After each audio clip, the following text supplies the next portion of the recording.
মৃত্যুটা কত কঠিন হবে, কত কঠিন হবে। প্রখ্যাত সাহাবী হযরত আমর ইবনে আস রাদিয়াল্লাহু তাআলা আনহুর ইন্তেকালের সময় তার ছেলে আব্দুল্লাহ রাদিয়াল্লাহু তাআলা আনহু বললেন, হে পিতা, আপনি মৃত্যুটা একটু বর্ণনা করুন, মৃত্যুর কষ্টটা আমার সামনে একটু বর্ণনা করুন, কারণ আপনি যেটা বর্ণনা করবেন সেটা যথার্থ হবে।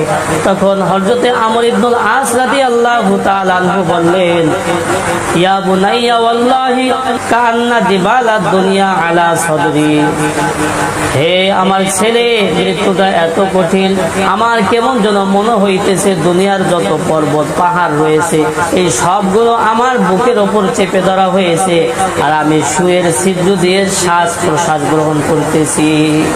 তাহলে মৃত্যু অনেক কঠিন। মৃত্যু কি অনেক কঠিন। আল্লাহ পাক রব্বুল আলামিন এই কথাই কোরআনের মধ্যে তুলে ধরেছেন, ওয়াজাআত সাকরাতুল মাউতি বিল হাক্কি যালিকা মা কুনতা মিনহু তাহিদ। মৃত্যুর যন্ত্রণা এটা একটা সত্য বিষয়, সেটা থেকে তোমরা যখন সব সময় পলায়ন করছো সেটা সময় মতো আসবে, সেটা সময় মতো আসবে। হযরতে ওমর ইবনে খাত্তাব রাদিয়াল্লাহু তাআলা আনহু কাব আহবার রাহমাতুল্লাহি আলাইহি ইন্তেকালের সময় তার কাছে গিয়ে বলতেছে, হে কাব আহবার, তুমি মৃত্যুটা একটু বর্ণনা করো।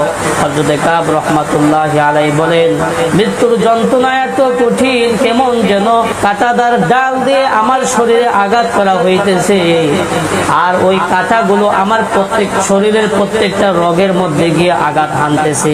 যখন কাঁটাদার ডালটা বের করা হইতেছে, ওই ডালের কাঁটার সাথে প্রতিটা রগও বের হয়ে যাইতেছে। তাহলে মৃত্যুটা অনেক কঠিন। মৃত্যু কি অনেক কঠিন। এই জন্য বেশি বেশি মৃত্যুর কথা স্মরণ করতে হবে। আল্লাহর হাবিব বলেন, আকসিরু যিকরা হাজিমিল লাজ্জাতিল মাউত, তোমরা বেশি বেশি মৃত্যুর কথা স্মরণ করো, কেননা মৃত্যুর কথা এটা দুনিয়ার স্বাদকে শেষ করে দেয়, দুনিয়ার স্বাদকে শেষ করে দেয়। হ্যাঁ, মৃত্যুর কথা স্মরণ করি বা না করি, মৃত্যু কিন্তু ঠিকই কি আসবে, সময় মতো ঠিকই আসবে।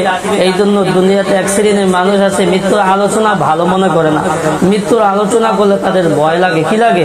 ভয় লাগে। তারা ভুইলা থাকার চেষ্টা করে, আর মনে করে এটা ভুইলা থাকলে মনে হয় মৃত্যু আমার কাছে আসবে না।